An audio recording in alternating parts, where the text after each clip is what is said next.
and welcome to Hosta La Vista, the podcast where the shade is cool, the leaves are lush, and friendship's perennial.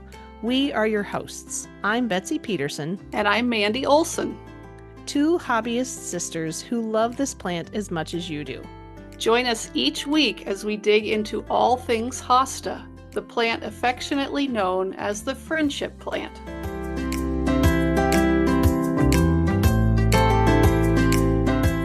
Welcome back, listeners. Today, we're diving deep into the fascinating world of hostas, from the tiniest seedlings to the finest specimens on a judge's table. Our guest today brings decades of experience and a passion that's absolutely contagious. He's helped demystify the world of hosta hybridizing, been a go-to guide on plant health, and served as a respected judge at hosta shows nationwide. If there's a corner of the hosta world he hasn't touched, we haven't heard of it. From his popular YouTube videos to his generous mentoring spirit, he's helped so many of us grow both plants and knowledge. We're thrilled to welcome David Teager. Welcome, David. We're glad to have you here.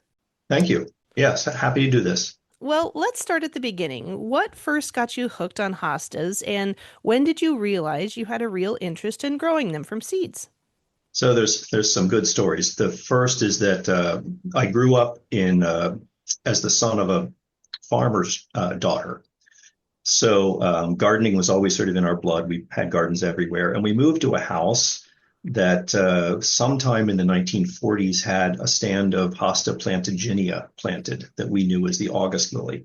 So once I recognized this was a hosta, that was kind of always in the back of my mind from when I was a kid. Then when my husband and I bought our first house, we had the advantage of living near the spectacular Longwood Gardens, which had at that time a really nice hosta display garden. We learned later it had been established in conjunction with the Delaware Valley Hosta Society. So we saw hostas there, and the centerpiece of this garden was this massive hosta labeled as fluctuans variegated. We know that now as sagae. Oh, And we're okay. like, that's a hosta too. And there were smaller ones and ones that had the really dark purple flowers and different types they had there. So we bought a house that had shade on the property, and there were a few hostas there that the previous owner had planted. And we said, so let's, start looking into hostas as a way to garden this space.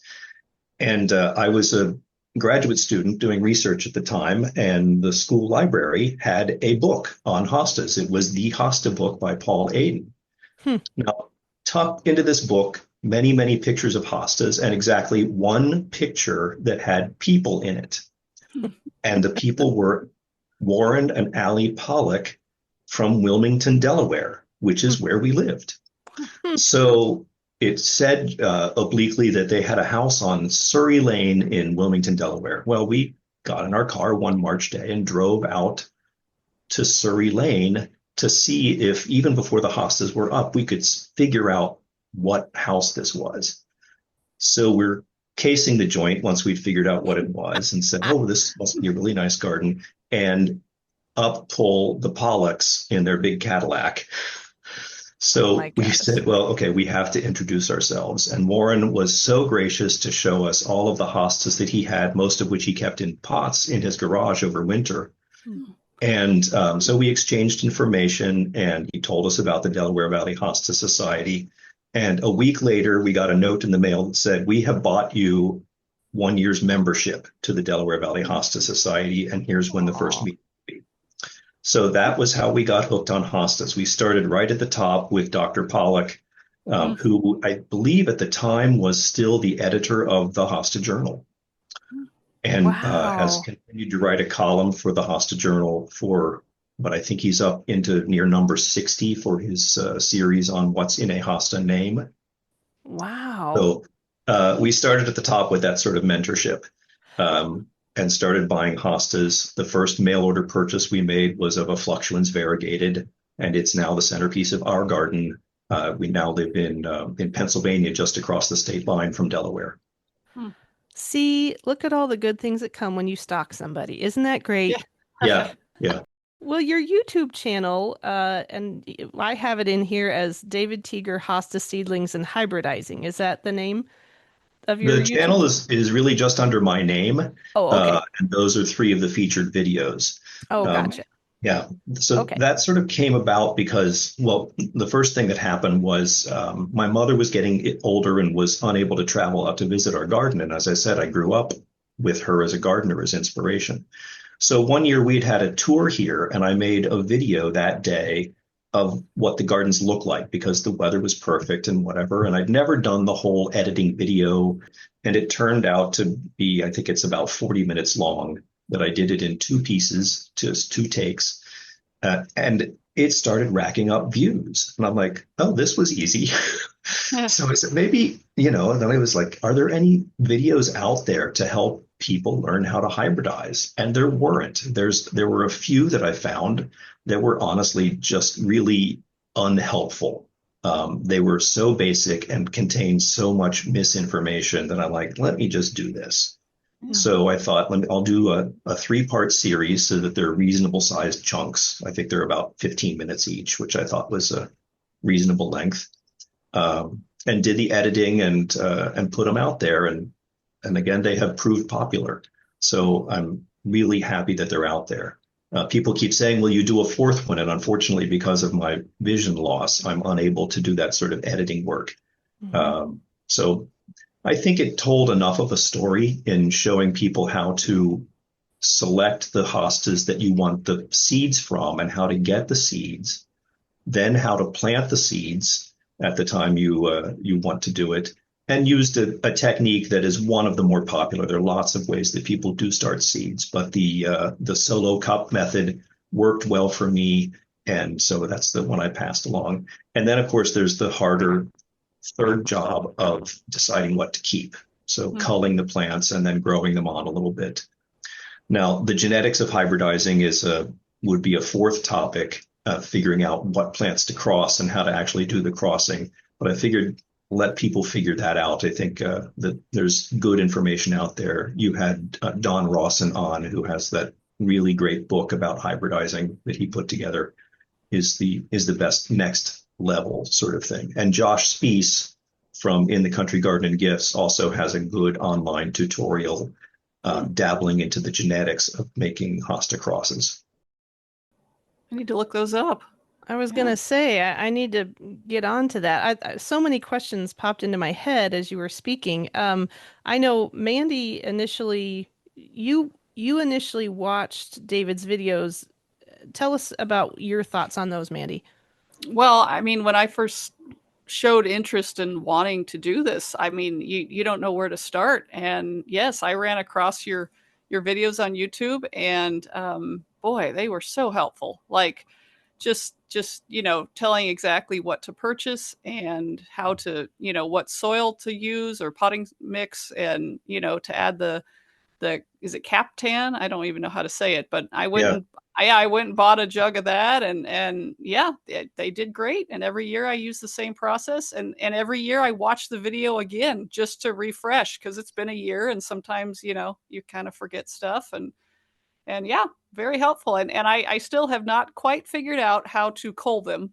I keep way too many, and I grow a bunch of little green ones that I probably should have thrown away, but you know they're just it's really a joy to do. So I really appreciate you doing those videos.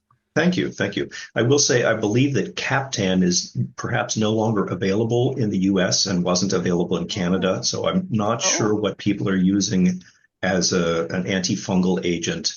So I do keep the little sticky traps around for fungus gnats, which can help. But it's nice to have some sort of antifungal agent, but I'm not sure what people are using in place of Captan. Interesting. But I thank you for the feedback on the videos. It was fun for me, and always strange to see yourself on camera. Okay, Yeah, I can do this, and figuring out how to get camera angles when it was just me with the iPhone making the videos. Yeah, that was good. You all out there probably have a little more luxury of space than we have here on the East Coast for people to grow on the seedlings. I'm always trying to figure out how many of these can I keep, and how many can I find place for in the garden, getting rid of other plants. At this point, I can't do any of the actual hybridizing but I can collect interesting seeds from streaker plants or things that I'm interested in. And what I've done is, if I'm focusing on a characteristic in particular, I'm looking for a narrow-leafed, squiggly thing that has variegation. So I have my best sort of squiggly streakers next to plants like party streamers and other what I have wild imagination and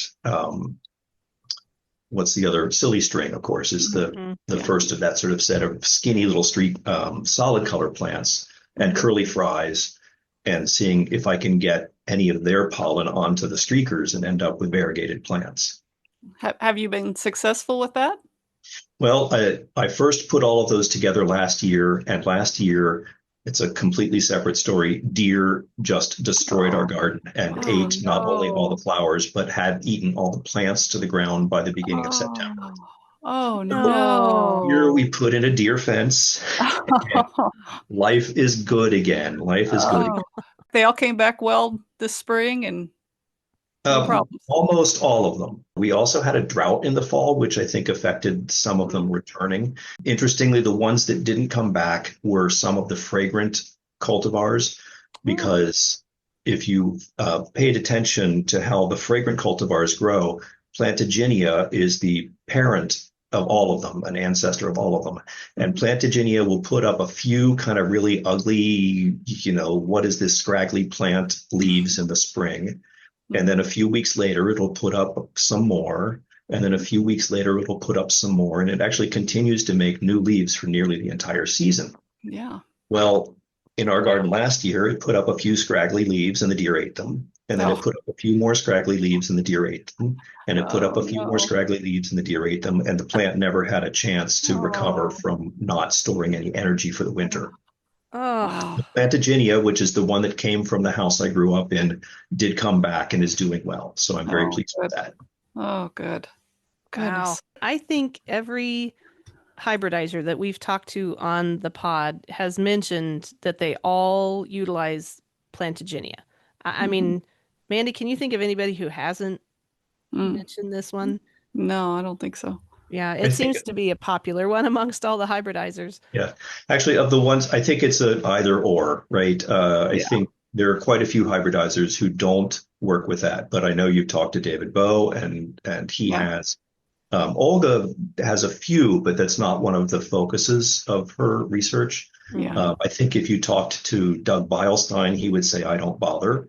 Okay. Great hybridizer, but he just left all of that to somebody else. Yeah. And Don Rawson, I think, just occasionally uses it. Yeah, that's true. What happens. So I think it's an either or. Notice that Hans Hansen has an incredible, extremely deep breeding program, but none of the proven winners plants have been fragrant. Unless I've never thought about it until you bring it up.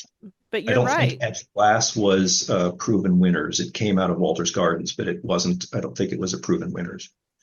So, and I think part of that is because they have that behavior in the spring that they really don't look like much until they get their second and third flushes of leaves, and people are used to hostas looking really good right off the bat. So now, having said that, when it comes to breeding, I will tease you that I have a set of plants in my garden right now that I crossed Plantaginia pollen to a fairly rare hosta that's called Miss American Pie. And if you look it up in the hosta library, you can see it's a very attractive plant. But what doesn't show there, and I've got to take pictures this year, is that it has a very dense, intense bloom presentation. Its parent is, these are from Chick Basitis up in New York, and he names a lot of things related to song titles or lyrics. So this is Miss American Pie comes from Uncle Albert. And there are pictures of Uncle Albert's blooms on the hosta library, and they're incredible. So now I have fragrant flowers, long white flowers coming from Plantaginia crossed onto that dense flower presentation from Miss American Pie. And I've already got Bob Solberg a little interested in these. That's I'm great. saying And I want what's to see it Yeah, too. I Yeah. know. I'm just waiting. They're just now putting up their buds, Oh, to give yeah. their highest blooming plants. So they're Wow. just now putting up their buds, and two of them I think are real winners, and it's just going to be a choice as to which is which. Oh, that's Wow. wonderful. The other great thing is that they just completely laughed at the heat wave that we had this year that did so Yeah, much damage to many other hostas. I say that's why I like them too. Yeah. Down here it's hot and humid and yeah, they do great. Let's talk about Hosta Health for a moment. Listeners, if you haven't stumbled across it yet, there is a Facebook group devoted to identifying hosta diseases and viruses. David, you're one of the admins of that group. What inspired you to take on that role, and what do you think is the group's biggest contribution to the hosta community? I don't know that if I was so much inspired as to be an admin there as dragged into the job. But when you're a bit of a know-it-all, which I'll claim, then people say, "Yeah, can you help this in a more direct way rather than just being someone who gives answers?" So the admins not only give the answers, but they're responsible for controlling the number of members who ask for permission to post and keeping an eye on things that way. So, but it's been good. With that task and learning about hosta diseases, and in particular hosta virus X, I again looked to my mentors on that. So, Bill Meyer, who is also an admin in that group, is one of the forefront of people banging the drum, as it were, on hosta virus X and trying to control it. Likewise, Chris Wilson was a nursery owner in Michigan who now lives in Ireland. And he was at the very beginning of saying, "What's this virus? Let's stop it. What's this virus? Let's stop it." Hmm. So he ran a forum online that came out of the Garden Web, which is now Houzz, Houzz. So Garden Web years and years ago had a very active discussion group. And then Chris took it to his own website and ran it. And one of the frequent topics there was him discovering what plants were coming in from the Netherlands with HVX, what things were being passed around in the US. And so I learned very on, as people posted pictures of diseased plants, to recognize the signs and paid attention to it. I think from that, then Bill Meyer and Carol Brashear started that gallery of infected plants that's on the Hosta library. And that's an invaluable resource. When I was able to actually see these pictures, even I would review the entire catalog of those photos every year just to make sure that I was able to spot the smallest symptoms. Hmm. Wow. So it's been good, and it's just, I think it's a problem that's not going to go away, but we keep trying to get the American Hosta Society more involved. And I was pleased to see recently that there is a new, very informative web page at the American Hosta Society's website that speaks about HVX. Good. I think the next level is then to get the American Hosta Society to sponsor a graduate student to research the presentation of different viruses within hostas, and to have a similar catalog of pictures like the one that's at the Hosta library that speaks specifically to tobacco rattle virus or impatiens necrotic spot virus or some of the other viruses that I don't even have names for, that would be very helpful to an organization like the Diseases and Pests Forum, or to other scientists who are looking into hosta viruses. What's one of the most common mistakes you see gardeners make when it comes to hosta health, and how would you correct it? I think the number one thing that we see here in this area, and it's such a frequently asked question, is the people saying, "What hostas can I grow in full sun?"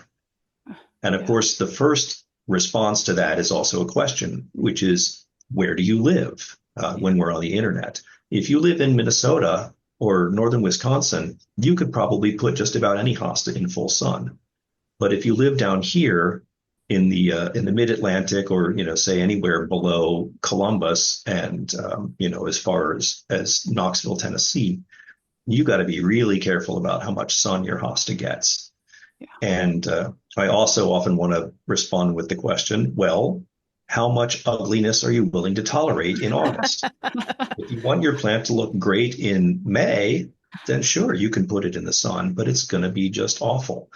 So I think that's the number one mistake of first people thinking that you can plant a hosta in deep shade, and that's not true. We've lost any number of hostas because they just weren't getting enough sun. But to think that I can put anything out in full sun and if I water it enough, it'll be fine. No, that's not the case. Yeah. Well, your judging credentials are impressive. You were a provisional judge in 2010, senior judge by 2014, and then master judge by 2017. Now, in 2025, you have been awarded the Judge Emeritus status, which is no small honor. What led you to the judging world in hostas in the first place, and what's the most satisfying part of it for you?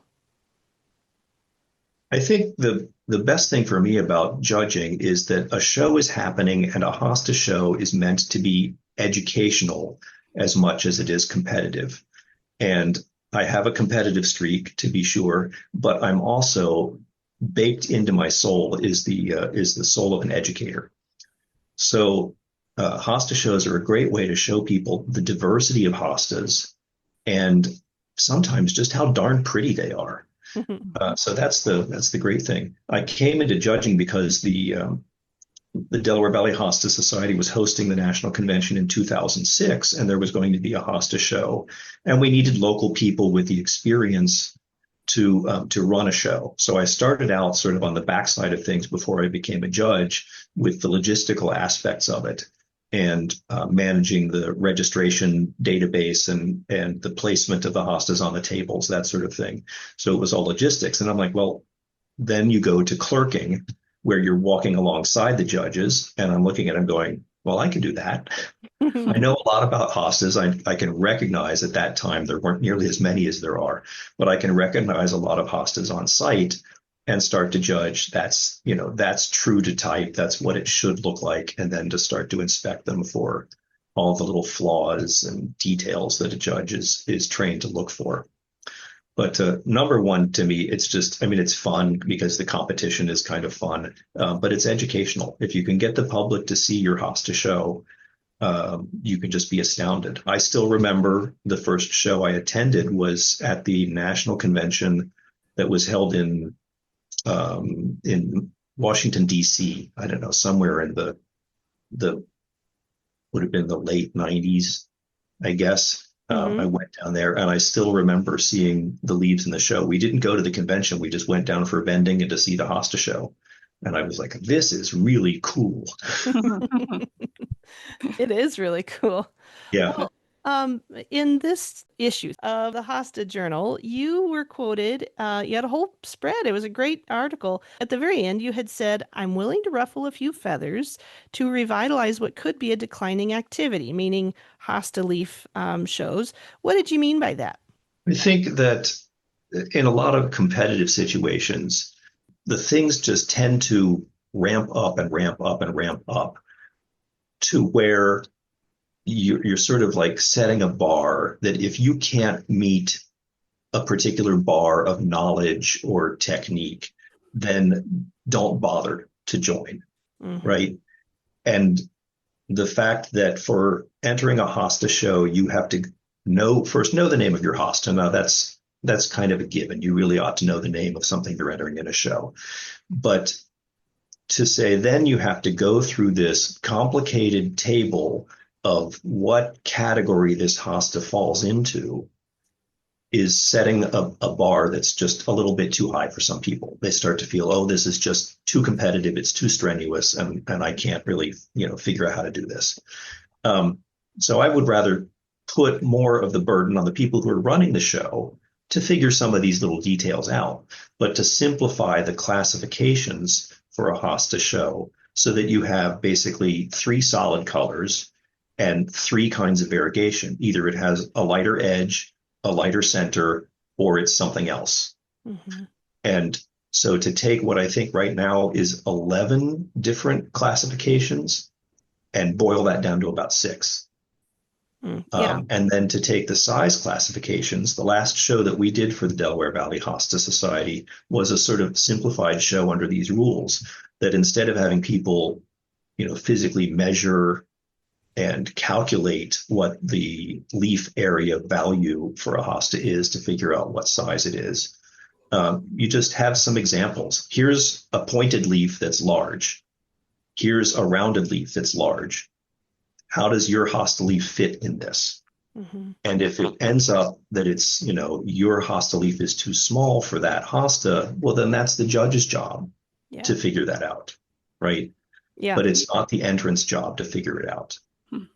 So I think simplifying the shows would be a way to make life a little easier. I love every bit of that.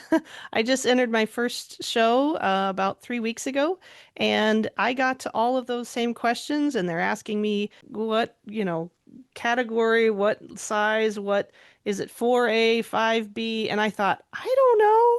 And Yes. thankfully, there were some wonderful people who were able to pull up a spreadsheet and say, oh, well, on this line, you put this number. And, and it was solved. But I thought, gosh, if everybody that came in had these same questions, the line would be out the door. So anyway, well, I appreciate that. And I'm with you. I think let's make it as easy as we can.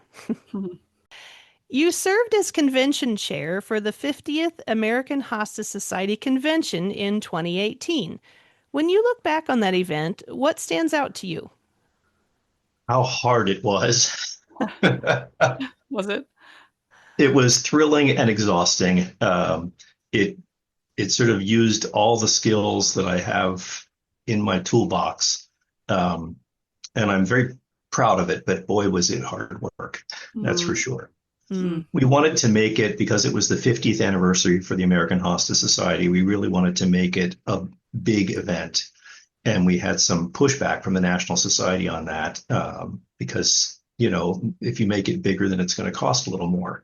And the East Coast is going to be more expensive than hosting these things in the Midwest anyway. But we wanted it to be special. And I think it holds up among people who have attended a lot of conventions as one that was very special. Very cool.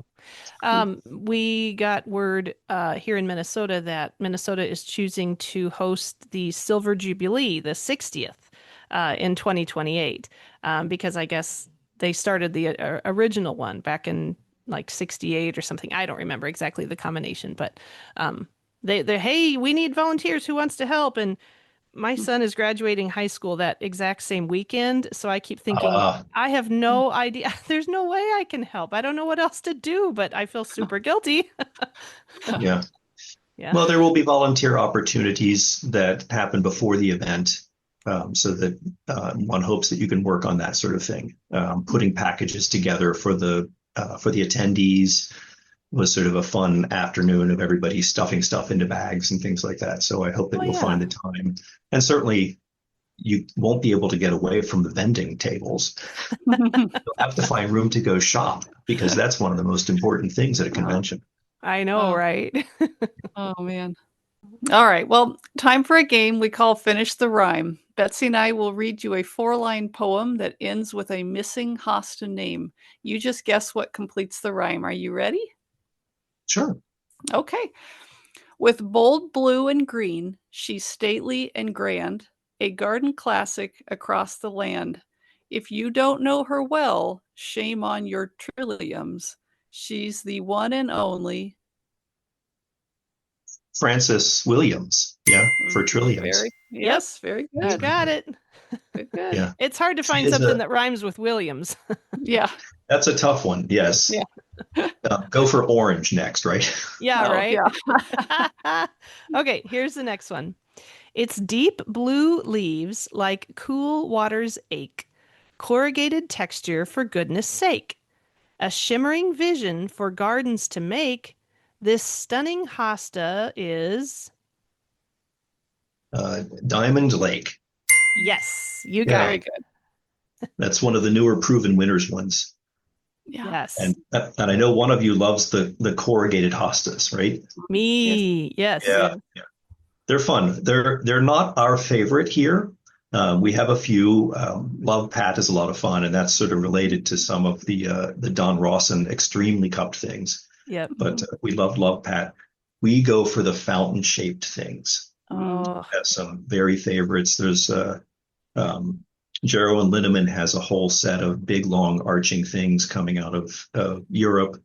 One of our favorites is called Ringtail, which came from a hybridizer in New York named Kent Turpening, and he named it. It has long, arching leaves that curl around at the tip, almost like a pigtail.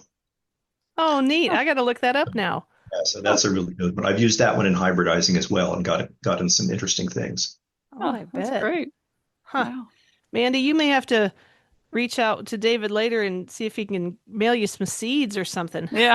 Yeah. Sure. Yeah. Like I said, I can collect them now, but I didn't start any this year, just not knowing what we were going to face in our garden after installing the deer fence. Oh, Yeah. yeah. But I did start some last year just to see, what would come up. Unfortunately, the labels didn't hold over the winter time, so I have some no. interesting streak seedlings, and I have no idea what their parents are. Oh, no. Well, it's just like open pollinate then. It's Yeah. just whatever Yeah, shows up. exactly.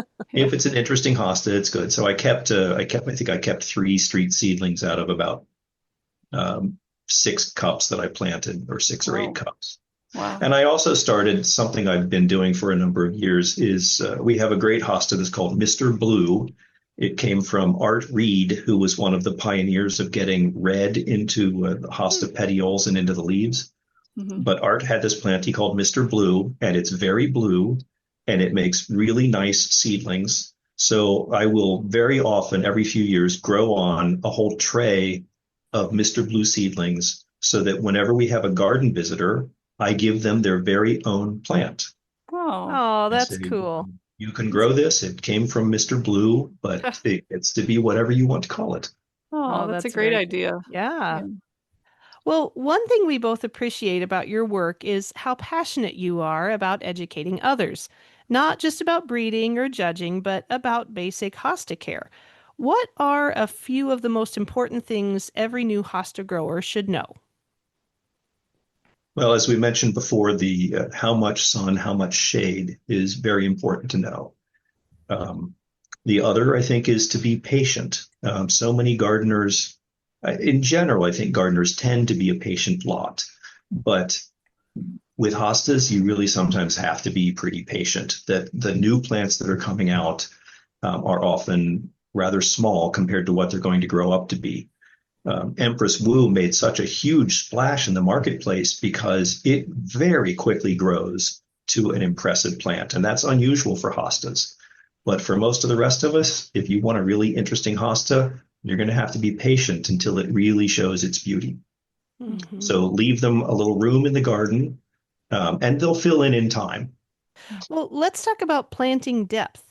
What is the right way to do it, and what happens when it's done wrong, say too deep? So too deep is the biggest problem because if you do that, then it encourages bacteria and fungus to get into the crown.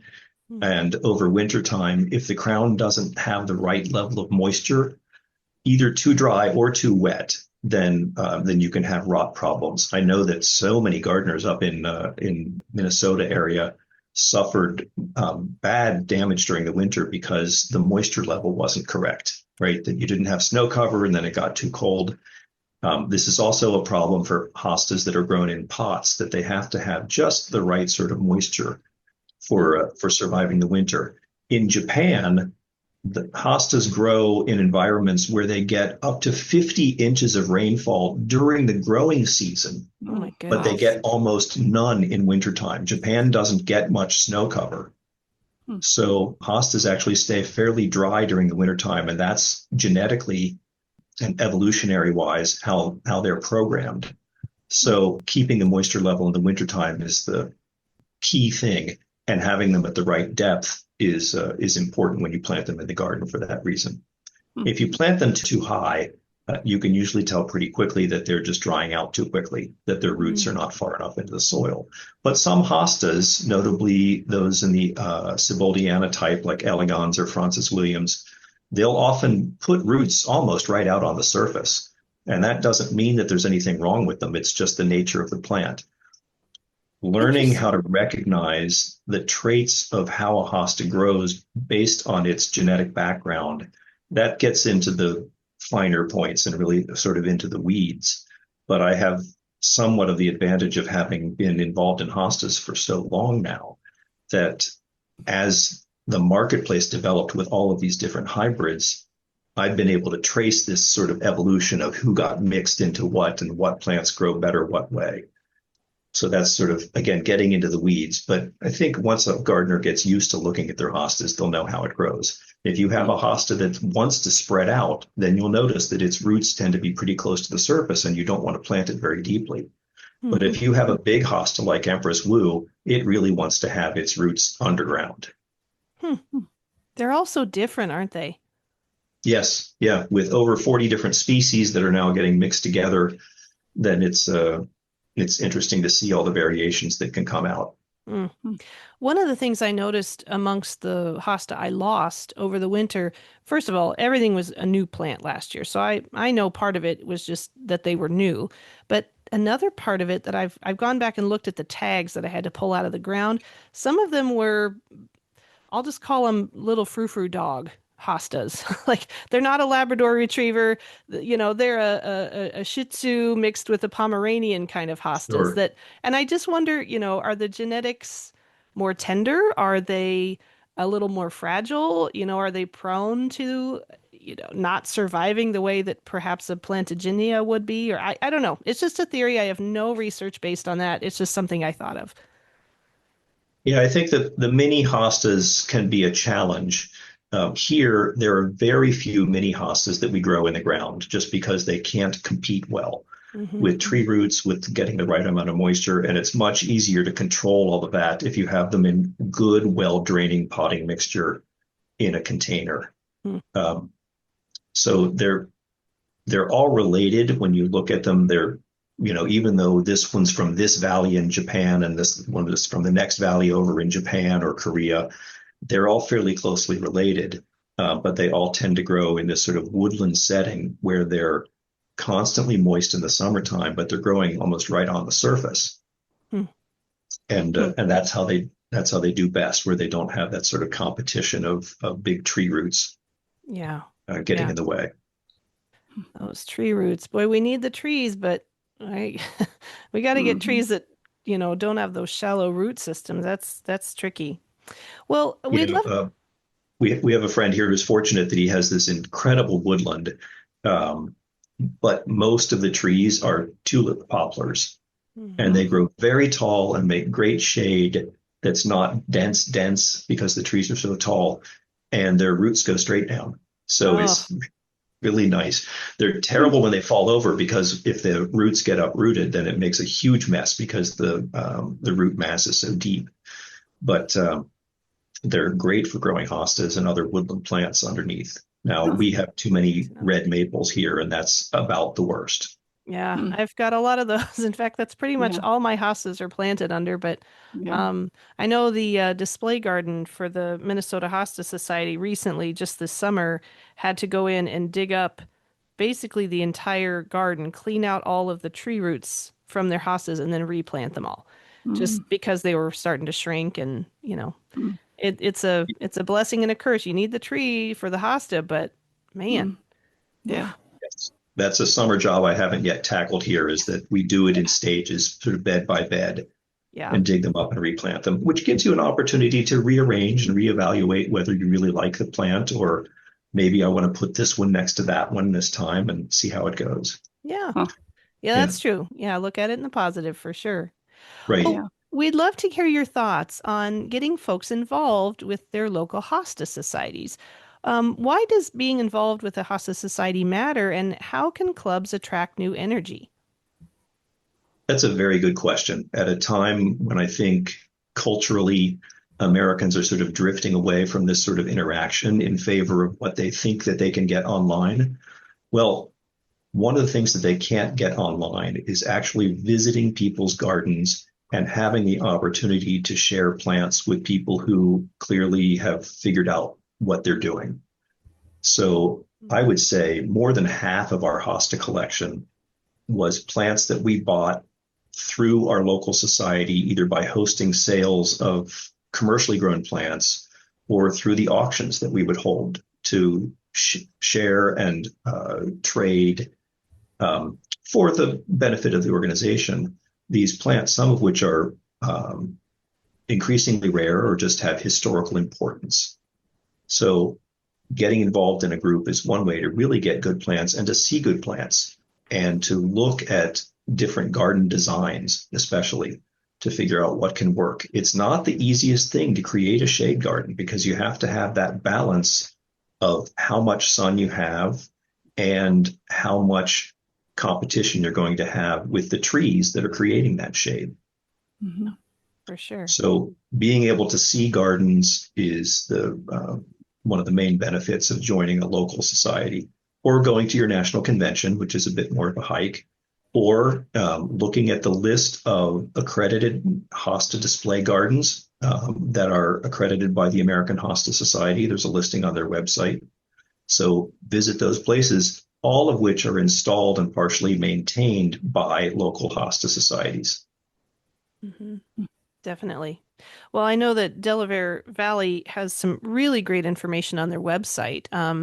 I think they call it the Dirty Dozen or something that, the 12 most popular hostas that everybody wants to know the identification of. And I have sent a lot of people that link just so they can, because it's stuff like, undulata or undulata aromina or, honey bells or, the real common ones. And I thought, these poor folks at the Hosta ID group shouldn't have to keep IDing these very basic ones. Let's just get the list out there. So thank you, Delaware Valley, for putting together that list. It's something I reference a lot.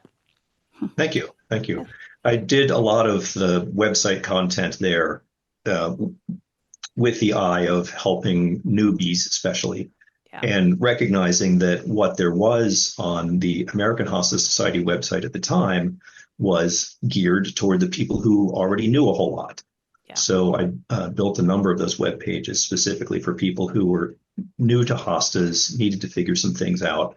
Some of it might need some updating at this point because, it surprises me now that people will have a sum and substance and don't know what it is. Yeah. Well, it's the most popular hosta perhaps of the last 30 years, but it's not as old as the ones in that Dirty Dozen list. That's true. That's true. So, yeah. Well, David, we call this next segment of the show Rapid Fire This or That. We will give you two choices to pick between and just go with your gut response. No overthinking. Are you ready? Okay. This sounds fun. Okay, here we go. Hybridizing for distinct foliage or for fragrant blooms? I'll go with foliage. Okay. Yeah. Fragrance is great to have, but it's sort of like, let's do this as an afterthought. Now I'm working on getting both, but foliage first. Okay, perfect. Next one. The thrill of a brand new seedling or the perfection of a known showstopper?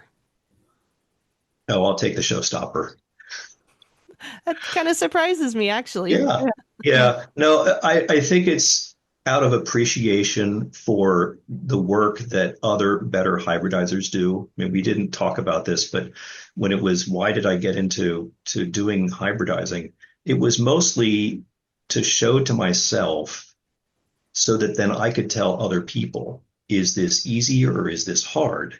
And the answer is, it's both. It's really, if you've ever started tomato seeds, then you can grow hostas from seed. But the work of figuring out how to do the crosses and keeping track of everything, that's where it gets hard. So I love to look at a hybrid hosta that is a showstopper in the garden and recognize the work that went into it. That's wonderful. All right, next one. Diagnosing a tricky disease or solving a stubborn pest issue? I like the diseases. I'm a scientist. That's true. That's true. Yeah.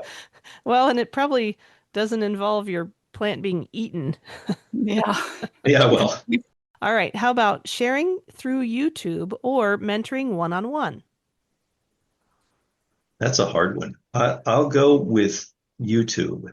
Just I do like one-on-one, but if I can reach a broader audience, then that makes me happy. Yeah. All right. A hosta with striking variegation or one with killer texture and substance. Variegation. What's your favorite kind of variegation? A good crisp line, a light line on a hosta, on either on the edge or on the center. I mean, one of our favorites is not very common. It's called Lakeside Dividing Line, Hmm. and it just has this. It's a good form for a hosta, but it has this bright white stripe right down the center, and I think that's great. Or ones with a good crisp edge, whether it's a yellow edge or a gold edge. I like that. Hmm.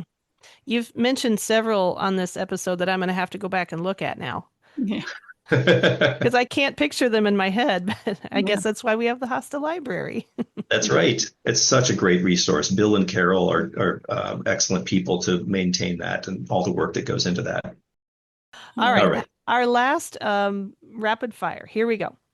Watching a child enter their first leaf in a show or awarding Best in Show to a participant who's entered for years but never won. I'll go with the someone who's never won before. Okay. And I mean, it's really great to get younger people involved in this, but everything's a learning curve. You got to step into the water at some point, and that's really great. I certainly applaud it. But I know the effort and just the sheer sort of chance that your leaf is going to be the one that has the fewest flaws of the 5 leaves on the head table. It's like that's just such a thrilling thing to be able to say to somebody, "You did it right this time." Mm-hmm. Yeah, I could see that for sure. Yeah. All right. Well, David, we've covered seedlings, sick leaves, show tables, and so much more. Thank you so much for taking the time to share your story and your insights. Before we wrap up, is there a final thought or message you'd like to leave with our listeners? Just keep growing hostas. I think there's still so much potential for good hostas and good ways to create beautiful gardens using hostas. Yeah. Good That's advice. good. Yeah. Well, and to all of you listening, thank you for joining us on Hosta La Vista. Next week, we catch up with the 2 masterminds behind the excellent Midwest Hosta visit, Julie Luter and Susan Ragsdale. You won't want to miss it. If you've got Hosta questions or a rhyme of your own, email us at hostalavistapodcast@gmail.com. Follow us on Apple, Spotify, or wherever you get your podcasts. And don't forget to give our Facebook page a like. Until next time, thanks for listening and Hasta la vista, baby.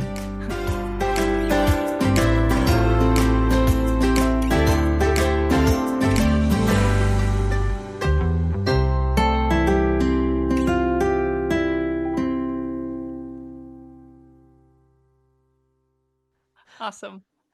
Great. Thank you so much, Great. David. Thanks. I hope you have fun editing.